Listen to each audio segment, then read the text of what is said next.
מאי? מאי?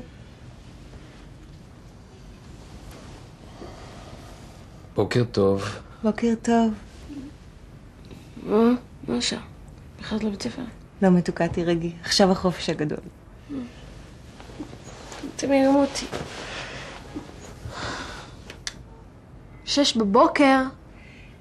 יש לנו משהו מאוד חשוב לספר לך. כן. אמא ואני לא ישנו כל הלילה. דיברנו. ואנחנו מרגישים קצת תקועים. אז החלטנו לעשות שינוי.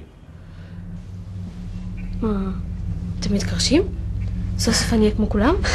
לא. אנחנו החלטנו שלטובת היחסים בינינו, ולטובת המשפחה הקטנה שלנו, את, אמא אנחנו עוברים לצפון. מה? כן, אנחנו עוברים דירה.